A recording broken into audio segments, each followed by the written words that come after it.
Kita nih kalau kondisi lemah nih, itu Allah menginginkan untuk ya minta dulu ke aku.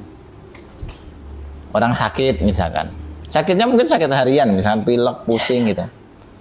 Allah pengennya ya aku dulu yang kau datang itu aku dulu, jangan langsung ke obat. Apalagi nanti kalau habis minum obat dia merasakan efeknya lebih baik katakanlah, akhirnya dia bergantung kepada obat. Maka setiap sakit dia harus minum obat dan dia merasa obatlah yang menyembuhkannya. Padahal yang menyembuhkan adalah Allah. Tapi gara-gara kitanya yang terbiasa untuk tidak menghadirkan Allah itu, seolah-olah Allah nggak berperan gitu. Iya, seolah-olah jadi nggak ada lagi. Fatal banget ya. Fatal banget. Aduh. Akhirnya tidak sedikit ketika manusia itu tidak menghadirkan Allah dalam aktivitasnya, hidupnya jadi nggak tenang. Aduh. Serba khawatir, serba sedih. Padahal Allah pengennya kalau kau lagi lemah itu berarti ya datanglah ke aku. Gitu. Kesempatannya ya. Orang yang terbiasa dalam sisi lapangnya itu menghadirkan Allah, maka di masa sempit Allah yang akan mengingatnya. Kaidah itu tadi. Ya itu kaidah.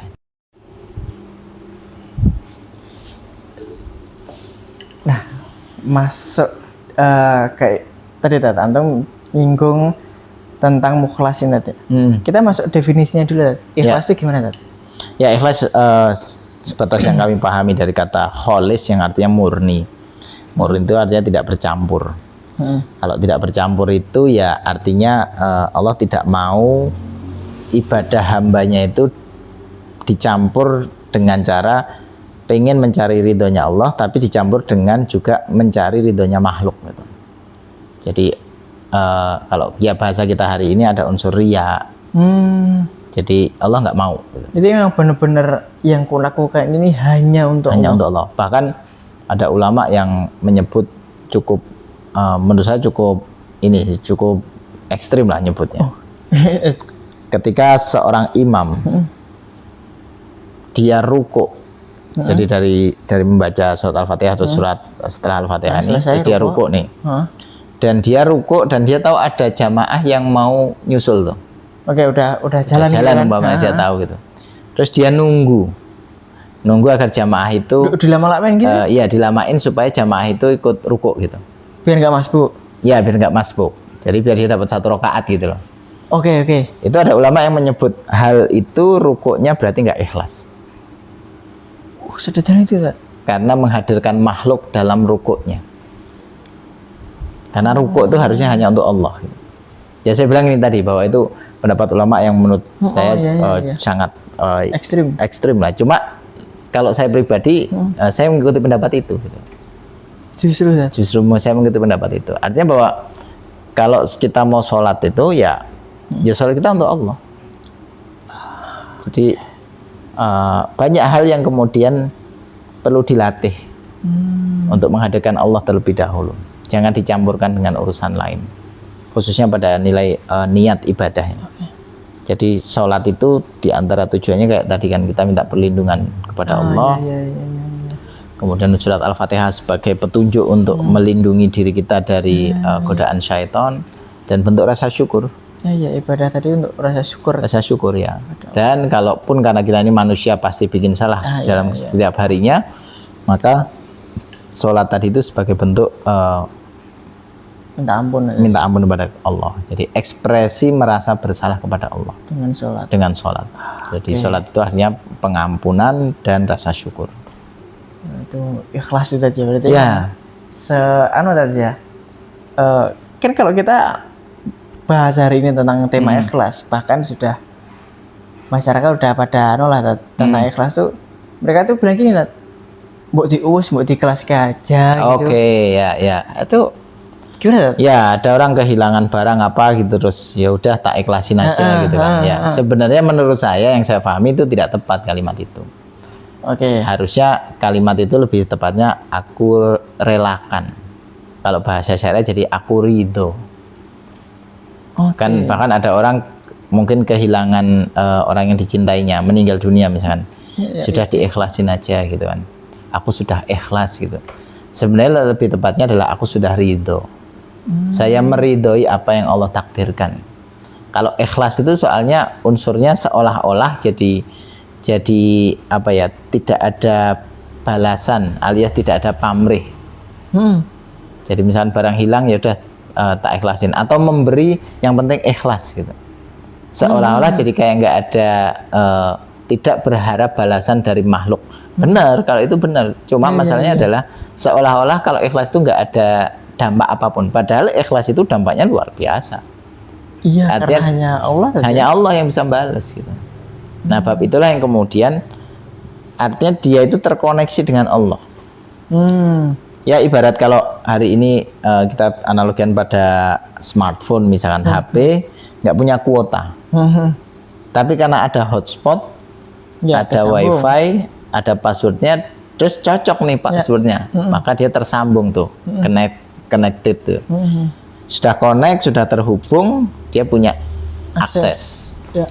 Nah, kita dengan Allah itu Allah adalah sumber ilmu kita, Allah adalah sumber hidayah buat kita. Jadi bagaimana kita bisa menghubungkan diri dengan Allah, begitulah Allah akan memberikan penjagaannya kepada kita. Oke, itu emang definisi yang harus dibenarkan tadi ya. Ya, karena betul. memang, ya jawab kita seolah ini adalah kemurnian hanya pada Allah. Ya. Tiba-tiba jadi rela gitu kan tadi. Ya. Jadi menurut saya ada yang perlu diluruskan, perlu didefinisikan ulang dari makna ikhlas ini.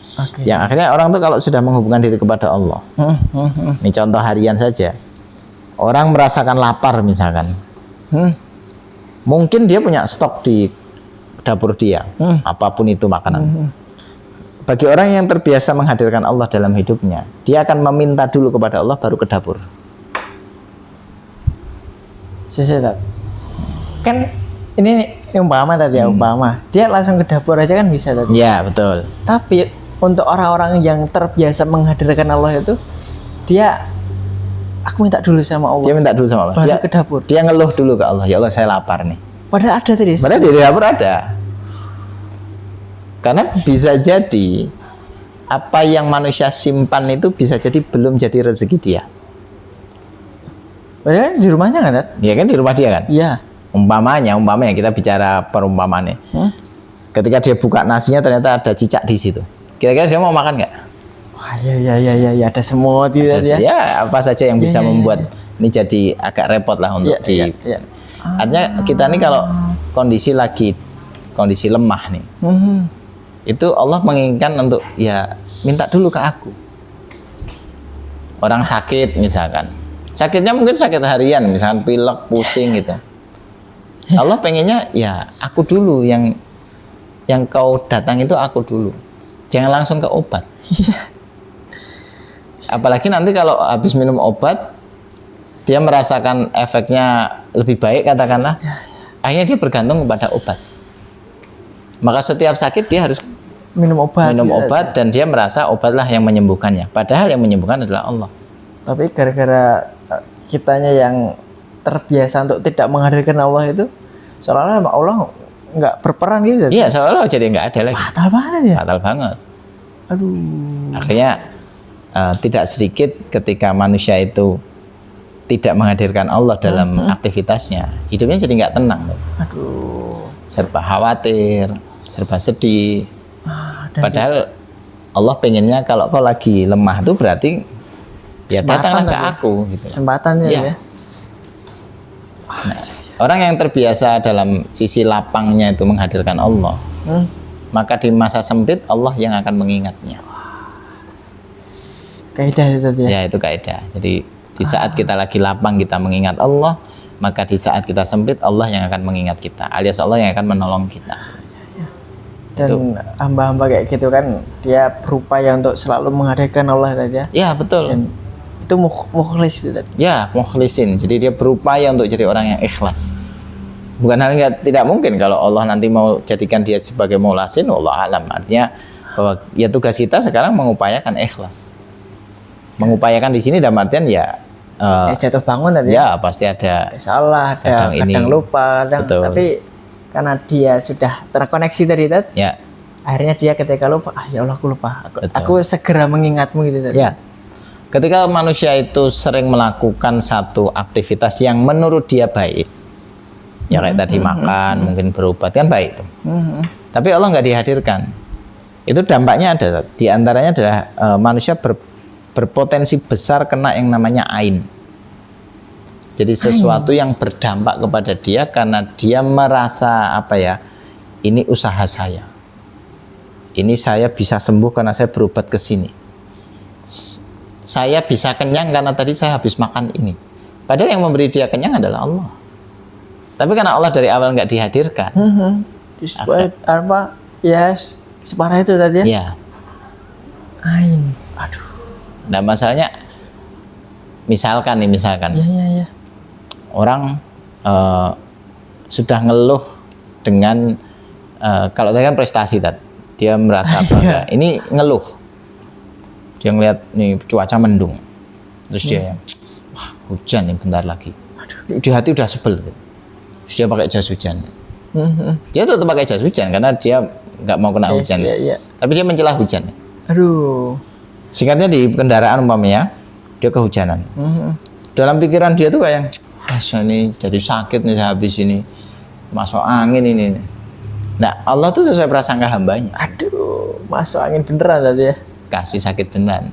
Tapi yang dia simpulkan apa pada diri dia? Ini gara-gara hujan. Ini gara-gara hujan saya jadi sakit. Jadi kalau ditanya gimana kabarnya? Duh aku nggak enak badan nih, tadi malam kehujanan aku. Kemarin aku kehujanan. Jadi tanpa sadar dia sedang mencela apa yang Allah anugerahkan kepada dia. Faktornya adalah tidak menghadirkan Allah dalam hidupnya. Itu dampak ikhlas itu kalau kita paham senikmat itu tadi ya. Senikmat itu bikin candu kan. Dan sesuai janji Allah dia akan dijaga dari iblis tadi ya. Betul. Makanya kemudian jagalah Allah dalam hidup kita agar Allah menjaga hidup kita dari godaan syaitan yang terkutuk, dari pengaruh iblis. Ya. Dan dampak ketika dia terbiasa untuk tidak menghadirkan Allah, ya Allah juga nggak mau tahu tadi ya. Ya, pada iblis pun. Ya, sebenarnya ada sisi yang Allah itu saking sayangnya Allah kepada hambanya. Misalkan dia makan, ya sama Allah tetap dikasih kenyang. Padahal dia tidak menghadirkan Allah dalam makannya. Allah tetap kasih kenyang. Cuma masalahnya adalah syaitan memanfaatkan suasana kenyang itu untuk nanti dihembuskan lagi. Akhirnya manusia hanya sibuk untuk mencari urusan kenyang terus. Kalau Allah memberikan sunatullahnya, kamu berobat, kamu bisa dikasih sembuh oleh Allah. Tapi maksudnya karena Allah tidak dihadirkan oleh dia, syaitan memanfaatkan momentum itu untuk mengendalikan manusia dan membisikkan kepada manusia untuk terus berobat. Karena obatlah yang menyembuhkan kamu. Saya kalau nggak minum obat itu nggak sembuh gitu. Akhirnya dia ketergantungan pada obat. Berarti hembusan iblis untuk menghilangkan Allah tadi? Ya betul, memang. Karena iblis tahu bagaimana cara membuat manusia masuk neraka itu adalah menjauhkan manusia dari Allah dan Rasulnya. Sehingga barang siapa yang menjauh dari Allah dan Rasulnya, pasti dia mendekat pada syaitan. Itu pasti. Pasti. Manusia itu karena pasti condong dia. Oh iya. Gitu. Ya, semoga Allah jaga kita. Amin. Terus pelajari kehidupan para nabi. Mereka lah para mukhlasin itu. Dan ikuti mereka. Tentu dengan tahapan dan kemampuan ilmu kita. Terus minta taufiknya Allah.